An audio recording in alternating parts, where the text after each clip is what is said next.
back.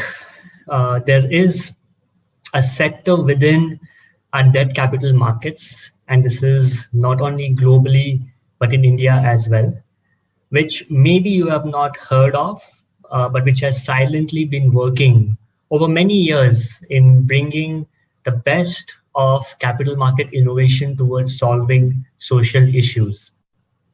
Now, I have had the privilege of being part of this sector for a large part of my career.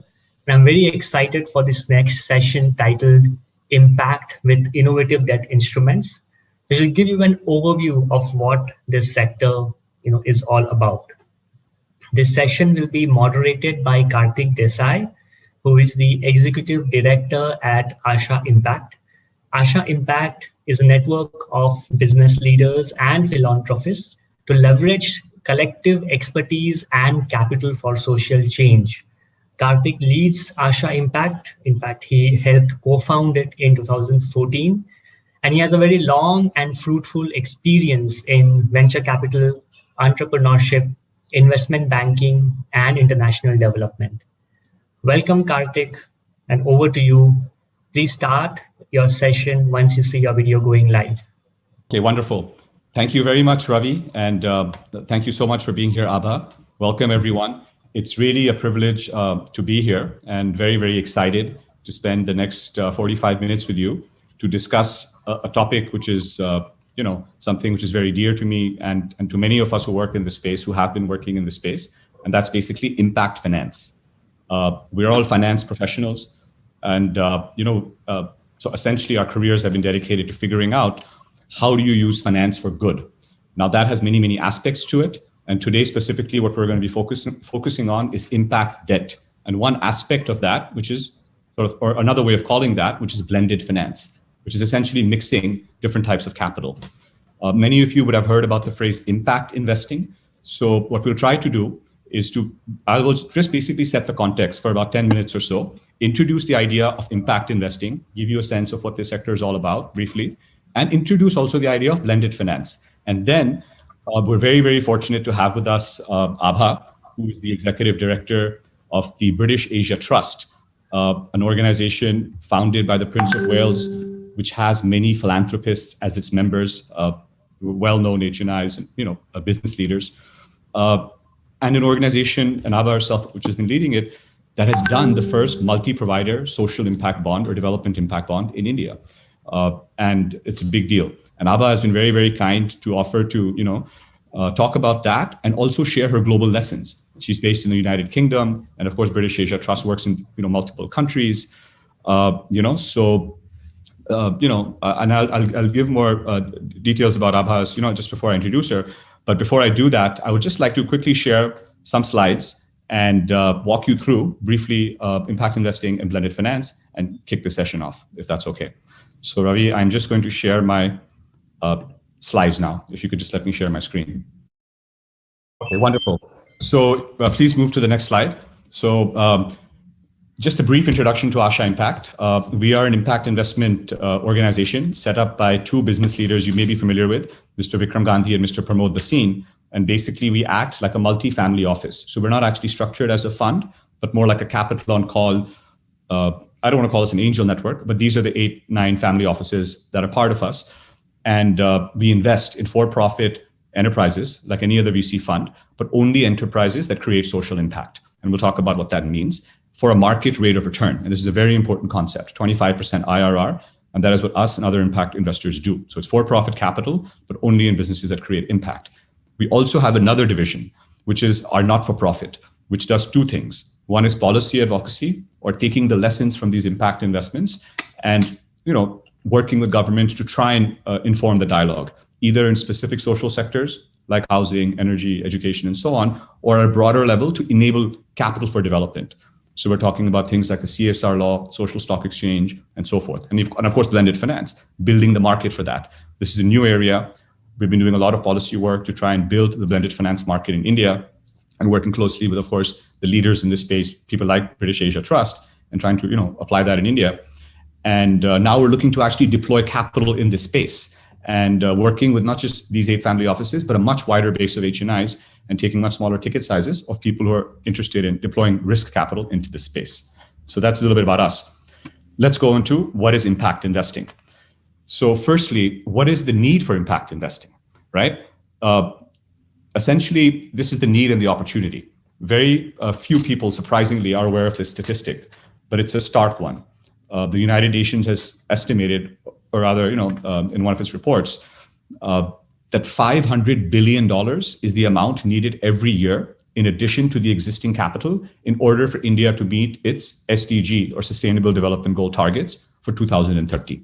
That's 20% of India's GDP in 2018. So it sounds crazy, but that's also the reason why this is important, right? You'll notice that impact investing is not a very big industry. It doesn't attract that much capital in the larger scheme of things, but the innovation that it seeds, the startup that it creates, and the additional private capital that it crowds in essentially works towards development. And that's why we and many other people do it. And that's the opportunity, frankly. You see that on the right. India has more than 3 million NGOs, 600 plus social enterprises that have raised funding out of lakhs that exist, right? Most enterprises in India are, have some social bent to them. So we're really the entrepreneurial and innovation hub of the country. And many of these startups that work in our country are actually admired globally. And many of the lessons that come out of India can go outside of India. And I'm sure Abha can also, share on that and the shared experiences that you guys may have between, let's say, Africa and India. So that's the need. And the other kind of contextualizing thing, which is important, I feel, for us to talk about is, people talk about market, society, government, or what Rohini Nilekani and others have called Samaj, Sarkar, Bazaar. So we know about that. But that also helps us understand the theory of change, that how do you really bring change in this world, right? It's not about markets only or government only. It's about appropriate regulation to enable markets. That's policy advocacy, right? Commercial capital and for the social sector is basically impact investing. And blended finance, the way kind of we look at it, is sort of like philanthropy and government. They're both working with the poor, right? NGOs and government. So how do they work together? How do they collaborate? And that's really what blended finance is about. It brings finance into that aspect where it didn't exist before. And it's very interesting. So this is really what's important, radical collaboration. Impact investing in a crux, and I think Abha will go into this in much more detail, is on a spectrum, which is why it often confuses people, right? On the right side of that spectrum, you see for-profits. People talk about environmental social governance, socially responsible investing, even green finance, which is basically large-scale infrastructure projects in renewable energy. So that's kind of basic capitalism, but with some social lens. Impact investing is sort of saying the financial lens is very important, but equally important is a social lens. So both have to be done. And the one-line description of impact investing is what's written there. Sustainably delivering basic goods to underserved populations. So that's basically what it is. Giving something to someone who doesn't have it profitably. The question is, of course, how profitably? Impact investing does it for market-based profits. And pay for success is basically any IRR, the way I like to look at it, between 0 and 25, because 0 is philanthropy, right? So everything right now gets crowded out. If you're a startup, forget about impact startups, any startup, right? Not all of them get funded, but many of them are viable because of the way venture equity investing works, right? Debt markets in general are weak in India. And this is why, this is so wonderful what the CFA Institute is doing and everything that you guys have been talking about. And this is just a portion of it. So imagine the debt challenge and then the social challenge. So social enterprises don't get that much debt. It's very problematic. And this is where blended finance comes in. And it applies across all of these major social sectors. So that goes without saying. And here are just some stats on impact investing. There's a report published by the Impact Investors Council, which is an industry association of 40 plus impact funds, of which we're a board member actually, and Asha Trust, which is our NGO. We did this together. So the brief history of impact investing, right? It started in about 2000. People started doing this. It got a formal name and definition in 2004 by the Rockefeller Foundation. They first came up with this word. Now people sometimes don't even like using impact. Now we're kind of doing that for blended finance in 2004 in Bellagio in Italy. Folks like Abha and others got together and probably came up with that. And then the industry grew on the back of microfinance in India. I'm going to give you a very India-centric view, and Abha will maybe give a more global view. In India, it grew on the back of microfinance. It created huge commercial returns. And versus social enterprise in other countries, impact investing here took a very much for-profit lens, right? Just think about these microfinance companies, which became big small finance banks. But at the same time, it's not only microfinance. What this report does is measure all of the investment that has happened in Indian startups, which are considered impact enterprises, from 2010 right up till basically COVID, till December 2019, for a decade. So it's $11 billion of capital, 600 enterprises, and that many people, about 500 million people impacted, of which I should break that up. 200 million is direct impact and 300 million is indirect impact. Okay, so these are some of the key takeaways: that microfinance, or financial services rather, was only half of it, and microfinance was half of that.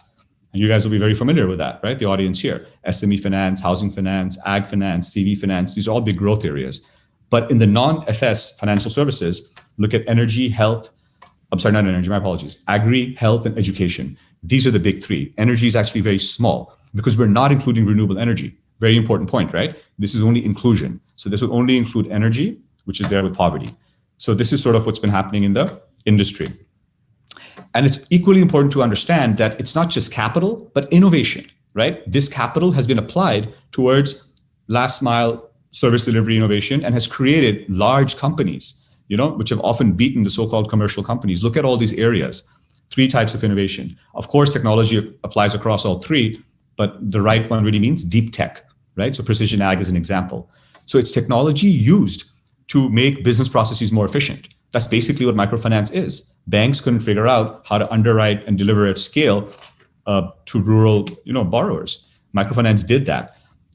Similarly, waste management, similarly, logistics and mobility. And then many companies have done amazing product innovations. We're talking in English, over Zoom.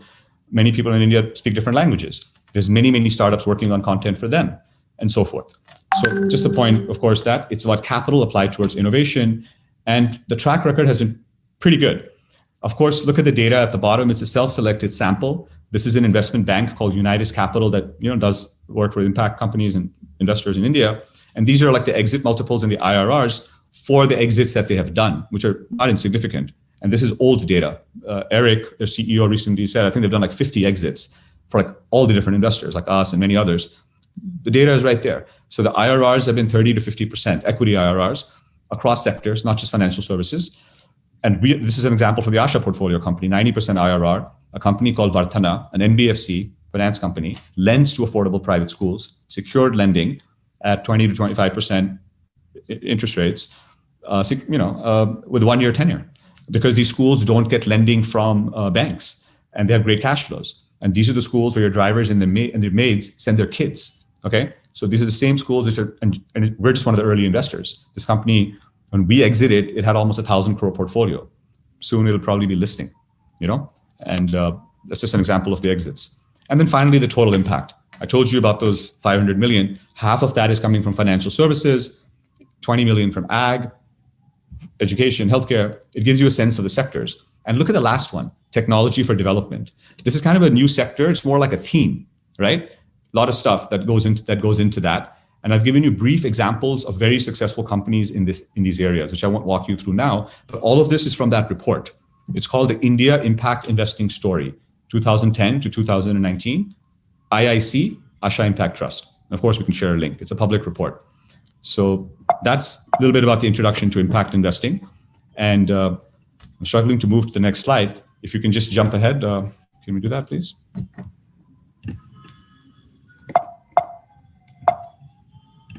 Okay, I got it. Okay, so now we'll talk about blended finance very briefly. And this is really Abha's forte, and really looking forward to seeing what she has to say, but just want to say, what is blended finance? So blended finance, it really should not be a concept that's alien to people here. It simply means mixing concessional and non-concessional capital. So by using government or philanthropic capital in some way, you're able to attract private capital, and you can tranche capital for different levels of risk, and different instruments have come out of it. Impact bonds, which we'll talk about briefly. Social success notes, which is just interest subvention. So you lend to a social enterprise at a market rate, whatever that is. And if they meet their social targets as objectively measured, a philanthropist covers part of the interest cost, right? So different impact-linked debt structures. That's basically what these are. But because their kind of debt is not as developed in India, and the impact investing has dominated so much, this is actually fairly new. So we think of it essentially as a diversification of the market. That what was a very limited market now has this huge area that's coming in. So there's great structuring innovations that are happening here, but structure has to follow function. So blended finance is also suitable towards funding a lot of enterprises which previously could not get funded. And that's what makes it so exciting. Briefly, an impact bond is essentially a contract between 3 parties, okay? The old model was 2 parties. You had a donor and you had a recipient. So a philanthropist would give money to an NGO, end of story. Input-based budgeting. Now what happens?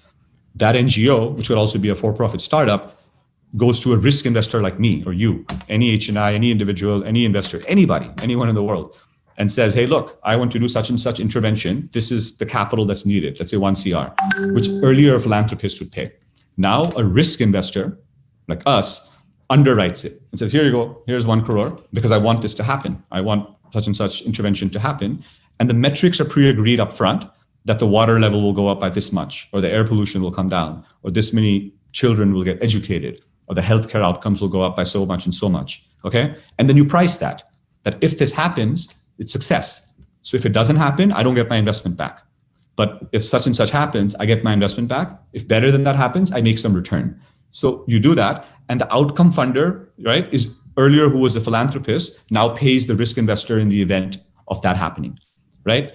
So think about the amazing benefits of this, right? And briefly, social success notes I already spoke about, and then there's guarantee structures. So I'm not really going to get into the nitty-gritties of all of this. I'll leave that to Abha to more conceptually, talk about what this is all about. I just want to leave you with this, which is why is this even important? So it has 4 big benefits. One, as you can imagine, it drives enormous efficiency for government and philanthropy. You only pay in the case of success. Right now, government spending is wasted, right? Because it's not all happening. Now, a private person says, I will build that hospital, I will build that school, and he underwrites it, and the government only pays him if it happens. And just to clarify, a social impact bond is when the government eventually pays. A development impact bond is when a private philanthropist pays, like a large foundation. So that's what a SIB and a DIB is.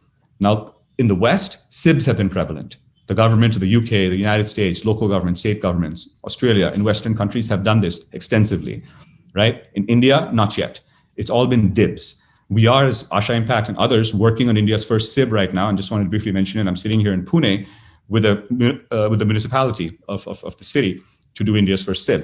And this is also going to pick up, where the government will actually pay a private investor like us to do an intervention, in this case in healthcare, to revamp the healthcare system of Pimpri Chinchwad.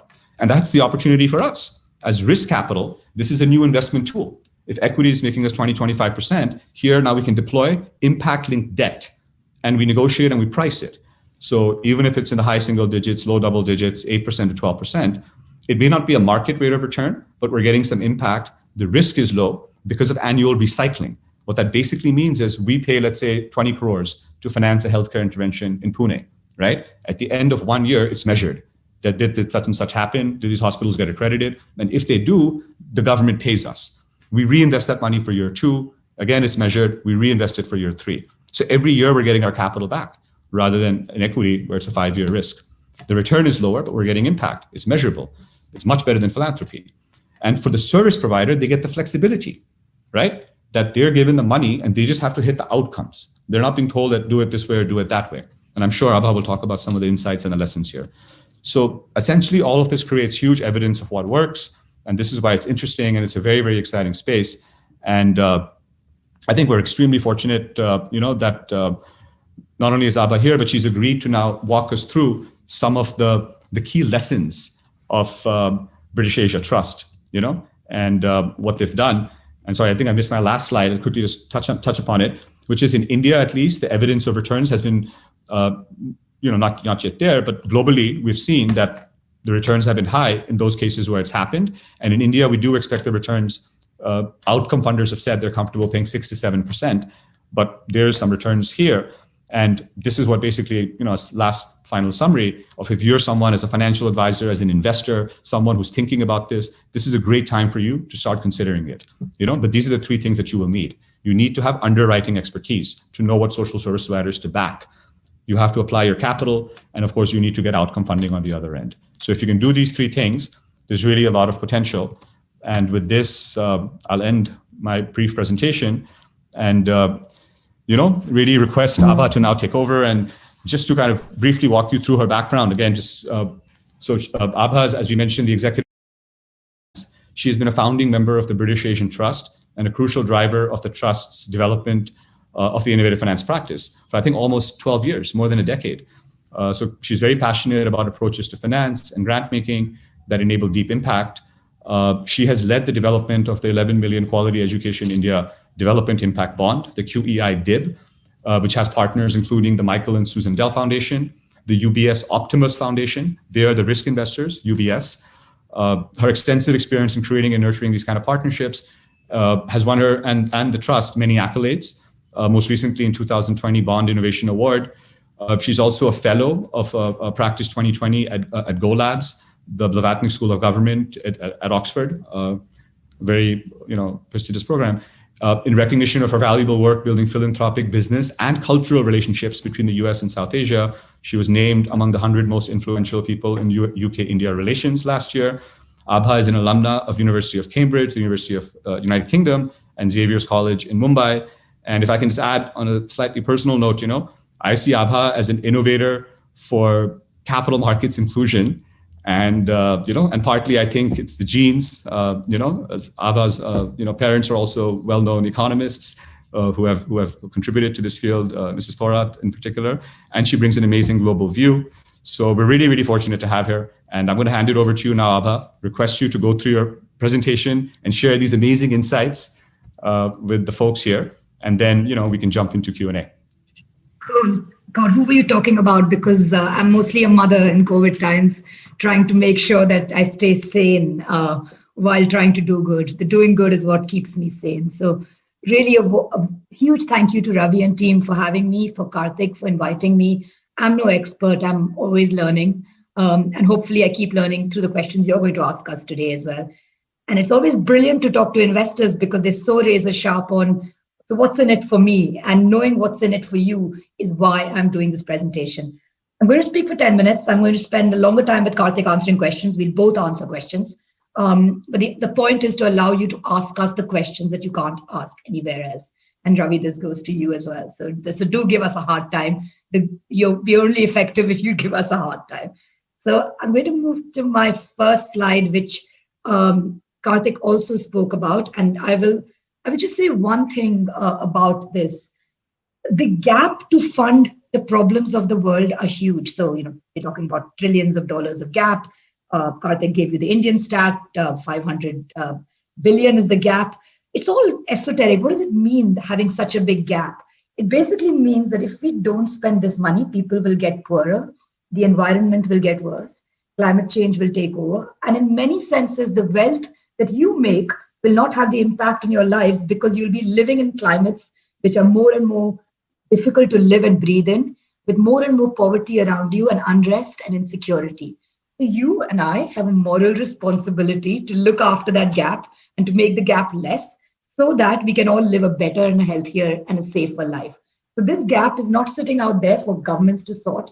It's a moral responsibility of each one of us to contribute. And hopefully this presentation gives you one tip. What does that moral responsibility mean in action? And where are the places where you can go and impact that moral responsibility? So when your children ask you, did you do good while making money? You're able to say, yes, I did do good while making money. And I brought my talent as well to it. And I'll try and explain to you what I mean by that in a minute. Right. This is my absolute favorite slide. So we have an excellent partner in the UK called Bridges Fund. And the Bridges Fund has this sort of table that they use to tell an investor, depending on their risk profile and depending on their appetite for risk. And I'm starting from the left, which is the orange side of the bar, which tells you if you have a high degree of risk and you don't want to make a return, you are not on that side of the table. So starting from the left side, if you have very limited, so let's say you're getting into this market and you have very limited risk appetite, all you want to do is do no harm. You are on that the sort of financial only, but doing no harm end of it. As you move down to the right side of it, or the right side of my screen, you start becoming more and more risk-taking in this and saying, yes, I'm willing to give away a bit of my return to get a bit of social return to come back into it. And as you can see on the chart, I've given you examples. So for example, if you're ethically screening there's an ethically screened investment fund, you're sort of a responsible investor. But from a responsible to a sustainable investor, you could be investing in a best of class SRI fund. But as you move further down the spectrum that Kartik and I are living in, you want to start addressing societal challenges. So let's say you want to look at the environment, or you want to look at the education challenges in our country, or you want to make sure everybody has water or electricity. There, your returns have to be blended a little bit more, where you'd lose a bit of financial return, but you gain a bunch of social return and part of that moral obligation that you have as an organization or an individual.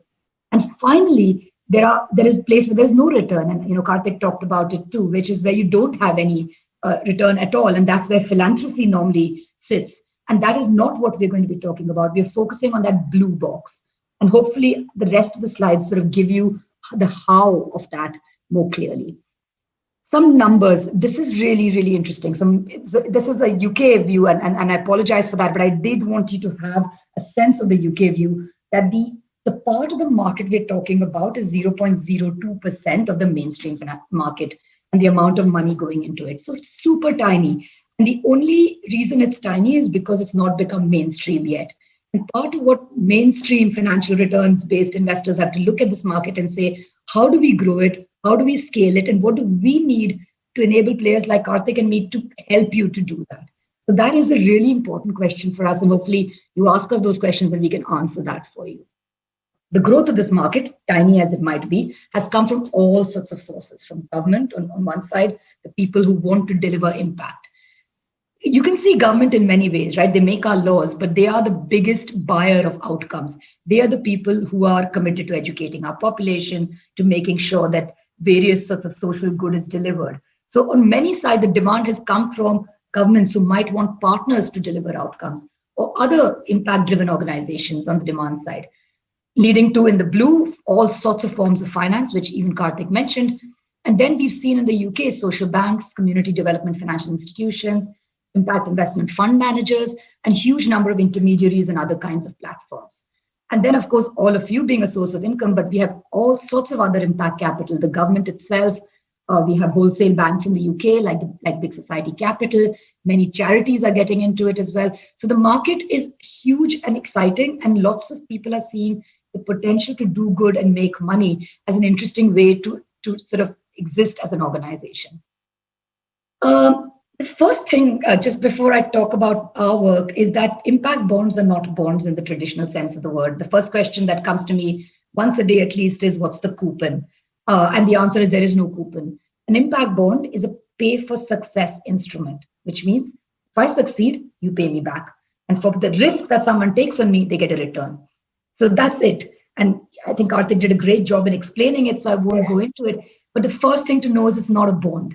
It is the term sort of caught on, and it became really, really mainstream it became a sort of mainstream conversation. But I think you must realize it's a pay for success with an upside to the investor who is taking the risk on this. There are bonds in the impact investment market. I've got one slide on it if someone wants to know. But these impact bonds are not bonds. They are pay for results tools that are used successfully to solve big problems. And I'll explain how in a minute.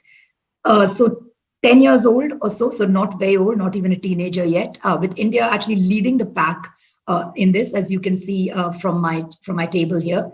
196 impact bonds across the world, and already 2 million plus lives touched. And in India itself, we've seen innovations in health and education. Now, Kartik's talking about water and other areas as well. But really, India is exciting because it embraces these sorts of public-private partnerships so well. It is one of those countries that the rest of the world is looking at to say, how are different private sector investors working with government and with other people to make impact happen in a very different way from before. Wanted to give you a sense of who is investing in this. You can see the largest number of investors are now philanthropies and foundations who normally lead the pack, but we also have investment funds, we have HNIs, we have impact investment firms, and also now increasingly financial services firms. I speak to more every day who are interested in doing this. The banks are definitely coming in and several others as well. UBS Optimus, I would name check as a leader in this pack. They have not just an appetite to fund and invest in this market, but they also have an appetite to build the market. And if anybody's success story in this is to be going by, I think I would definitely name check our partners, Optimus. And I promise you, they don't pay me to say this, but they are absolutely brilliant in the way they think about investing in this space. I think, again, Kartik and I are repeating each other. I think, in terms of return, 67% of impact bonds have played in principal and return. So important to know that they are giving investors a return. And so if you're looking into this, there is money to be made. The question is the how. Sectors, again, I'm going to stop. I'm not going to go into. But I am going to spend a minute to bust some myths. So while there is huge excitement about this, for an investor right now, it is a complex, difficult place to get into. It's expensive to launch always if you're starting from scratch and saying, I have to get an outcome funder. I have to get somebody who's going to design it for me. I have to go find a service provider. And you might just say, God, why bother with all that? I'll just do some ESG screening and it'll be much easier. And you also might be thinking, what is all this? What is an outcome? What does it mean? Is it that I put some children into school? Or does it mean I enable lots of children to learn? Does it mean that the environmental the risk levels are going down? What is an outcome itself? I don't even understand it. So do I really want to bother with it? So while more funding is coming in and returns are going to investors, and it is enabling us to get the public and the private sector to work together, and there is this performance of driving what works, what's the problem for investors is that it's just looks impenetrable unless you actually go into it. And people like Asha are opening the doors for all of you. But that's the place where work is really needed, which is why Ravi's opportunity to speak to this audience was such a welcome one, I think, for the both of us. But why should you consider this? And what's in it for you? So the main thing that I think why you should consider it is this is the one place where you can actually say you're combining social and financial returns while doing good. You also manage to work with government in ways you could never work before. And you're able to say very clearly that actually you've not just spent philanthropic dollars, you also made an impact using your skills on this. And let's drop the jargon to talk about the work that we are doing. And I'll spend a few minutes on the Quality Education India DIB. It is, of course, the largest DIB in the world in education right now. It does bring together 20 partners. Don't ask me what it feels like to work with 20 partners. That's a story unto itself. But let me start with the beginning. Where did we start? So let me get into the education sector a little bit. So India, you'd be surprised to know, is that 99% of our children in India are in school. The problem in India is not one of sending children to school. Let's take the COVID year out of question. But before this, children were in school. The government had enabled children to get into school and be in school. The problem was these children were not learning. So, Pratham, which brings out a test every year, said that grade 5 children, so children in class 5, didn't have the ability to read or write a paragraph in English or in their native language, which means most children in our country, in our government schools, were 2 grades behind their counterpart in a fee-paying private school, which is terrible, because the difference that makes to their lives is they are sort of in the onset of their life fundamentally going to stay behind, because their learning outcomes keep being low through their life. This means girls, for example, drop out in secondary education. The young people who come out of the government school system never get the jobs that actually take them out of poverty.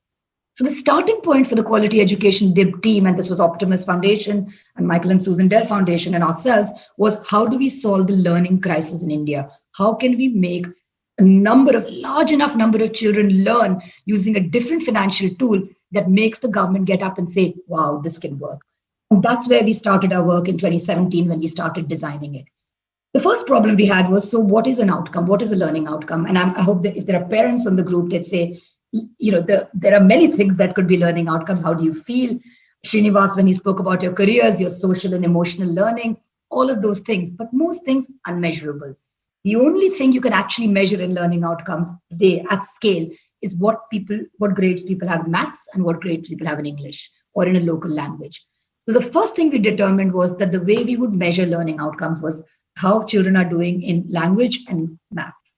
And for that, you need a baseline of the students that you're working with and an end line, which says, have they moved up in grades over the last so many years? Now, the consortium came together. We got a brilliant group of outcome funders.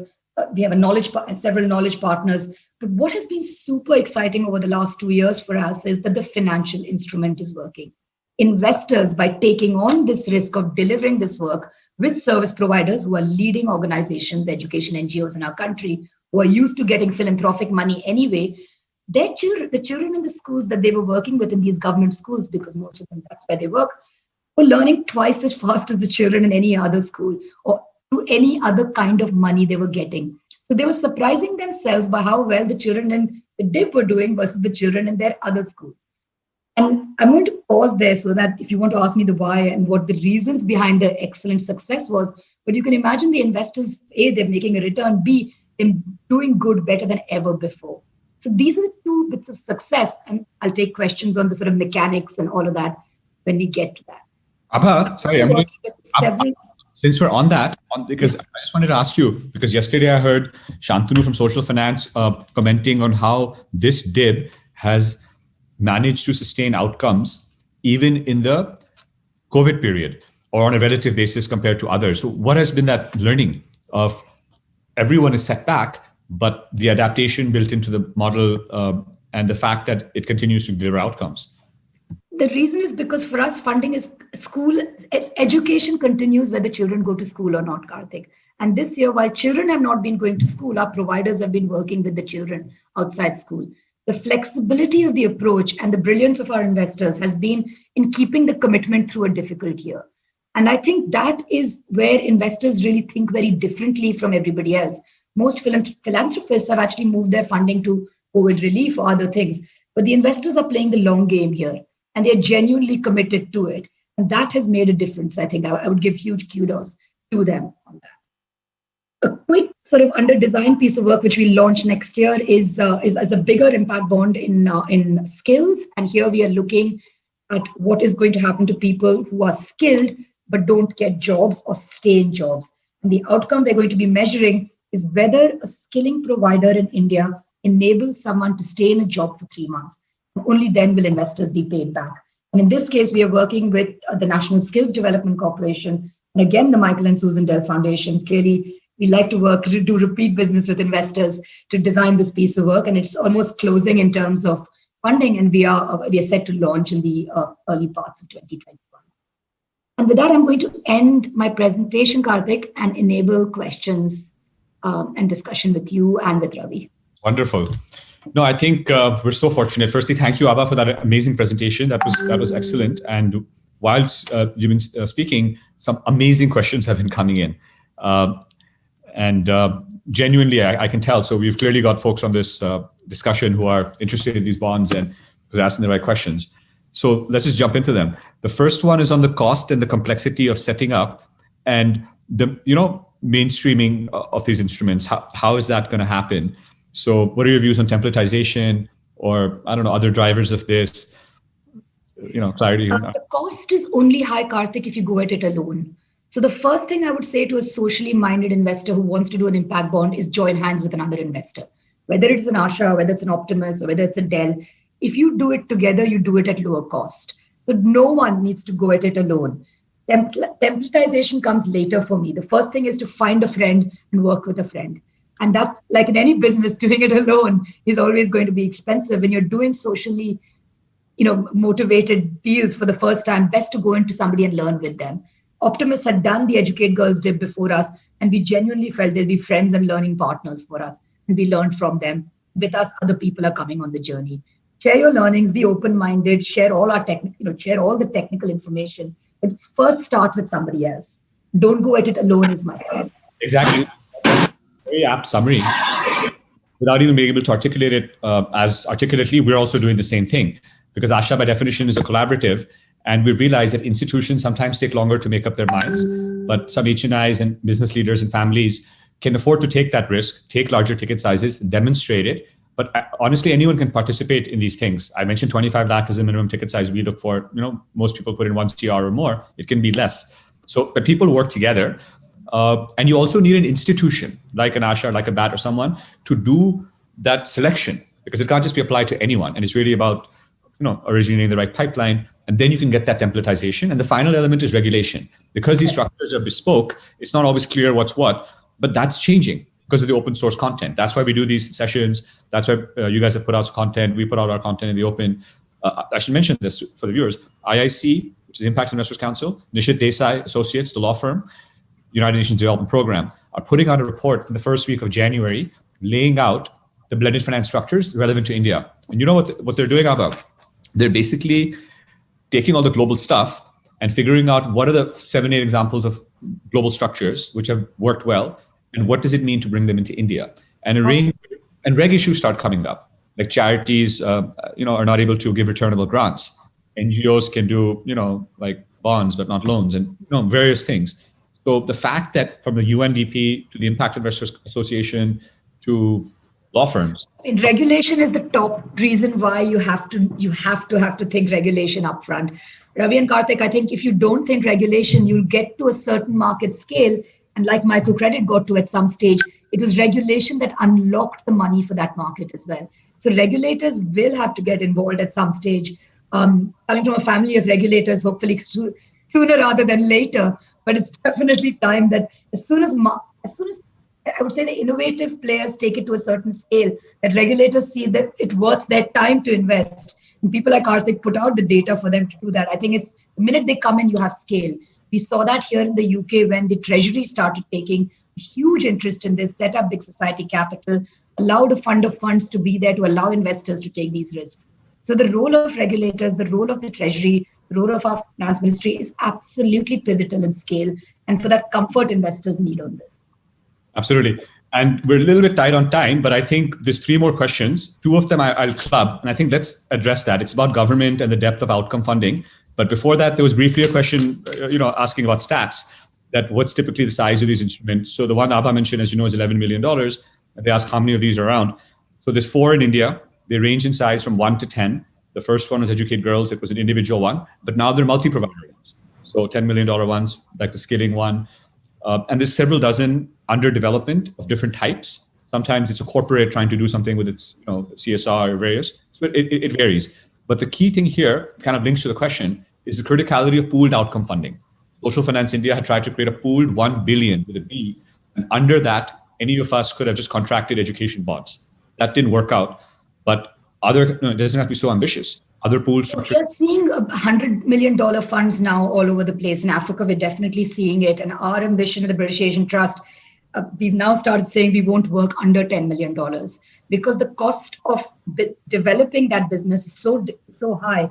Unless you're doing it at some kind of scale, it becomes very difficult to drive it with so much passion and energy and all the technical expertise that you need for it. And what about government, Abha? That, in the West, you've seen the UK government and others participate. In India, not yet. And it doesn't have to be the central government, as the example that I gave. It can be city government, it can be a state government. But the potential of government participation in this, in your experience? So with government, you have to show and tell. You've got to hold their hand. You've got to give them the capacity. We are partners to the Government Outcomes Lab here in the UK, which is an organization set up by the Government of the United Kingdom to help government commissioners buy outcomes so that they could work effectively. And one of our mandates is to bring the Government Outcomes Lab to India and to make sure there's wider learning as a result of that. So I think government needs help in terms of the right policy papers, the toolkits, as several players, UNDP, you mentioned yourselves, are doing, but they also need the evidence inside them with smaller instruments like our Haryana colleagues are doing, to make sure you can actually show them this is possible. It is a different way of doing it, but it could enhance your way of doing it. One simple way for government, if people are looking to pitch to government, to say, run your current program as you do, run a smaller program using a DIB or a SIB, or just a DIB, it doesn't even have to involve your participation, and see the difference. The minute you're able to show, like we have, children learning twice as fast, the evidence becomes a compelling reason to say, okay, 10% of my budget was allocated to that DIB, now I'm willing to move my 90%.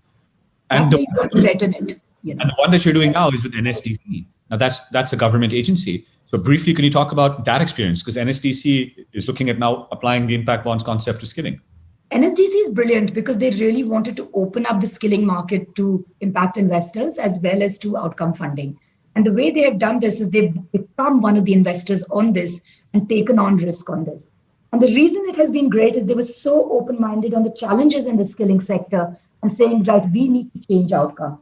The other thing they were very clear on is whatever we do in a transaction has to affect the $1 billion Prime Minister's scheme that is run within skilling so that the most positive impact can be made to that. And therefore, it's been a real pleasure designing it with them. And yes, there are semi-government organizations, but hopefully that opens the doors to several others. Absolutely. And we totally are seeing this happening. I want to reinforce this point, right? in the middle of the coronavirus, or we're all working from home. We're investors. We're fortunate. The entrepreneurs do the hard work. We sit on our Zoom calls and observe them. Today, I'm finally out because the government of this municipality is actually actively involved. They're putting the outcome fund, and it's not just them. It's the demonstration of that, which can be done with many, many cities. So, and at different states. So you're definitely seeing a big, big pickup in this. And the last question was about green bonds. And I don't think we'll have time to address that, but maybe that's a good way to end it by simply, and I think Abha alluded to this, that impact bonds or social inclusion is like a portion of overall, environmental and social inclusion. And that people understand. They seem to have no issue understanding that. SoftBank will invest $1 billion to build a solar park in Rajasthan. It makes sense. And the price of solar versus oil or whatever, right? That's environmental things. Just imagine that the similar concept is applied towards creating businesses of scale, which are extremely financially viable. It's that skepticism which has to go, right? Because when you apply a professional energy, underwriting, financial structuring, and the talent aspect of it, these are not just theoretical notions. These are people who are very talented and who are, dedicating their careers to this. And there's a reason that from MBA programs to the World Economic Forum to large investment banks like Goldman Sachs are talking about it, right? It's not just a brand or some label or something like that. It's the essence of capitalism, right? That if you don't do it right, it will break. So that's basically what it is. And corporate purpose. It's not just about investing. There's so many movements now towards corporate purpose, right? And integrating this. And frankly, corporates and the accounting, we're talking to the CFA audience, impact-weighted accounts globally and in India are very much something which are going to come into space. So all of this is one and the same. And finally, impact management, measuring impact. We did not cover that today for lack of time. And the social stock exchange is going to have those matrices. So all of these notions are linked. Just like you can measure financial returns, imagine now you can measure social impact on different metrics, and then you can report on it, right? That makes blended finance much easier. That makes standardization of these outcome rate cards much easier, right? When the government sets norms for a social stock exchange, that also makes it easier to list impact bonds there, not just equity. So it's definitely an exciting time and an inflection point after a year of, reflection, adjustment, and so many things, right, at the change of the decade. So I think many of us are genuinely excited about the growth potential here and all of the things that are, happening. COVID has also made people realize the criticality of collaboration and the importance of this, that we have no other choice, right? Look at the nature of the challenges that we face. So anyone who's not talking about this or thinking about this is actually seriously missing something, not just morally, but I would argue intellectually as well. So, it's so good that, the CFA Institute did this. Thank you very much, Ravi, Mira, and most of all, thank you very much, Abha, for taking the time and coming and delivering your remarks. It was really wonderful. So hope you guys got some insights out of it. And I hope that any of you are interested in participating in blended finance will learn more. A lot of resources out there. If you want to invest in it, give us a call, and always happy to share more on this. So thank you, Ravi and team. Thank you all very much.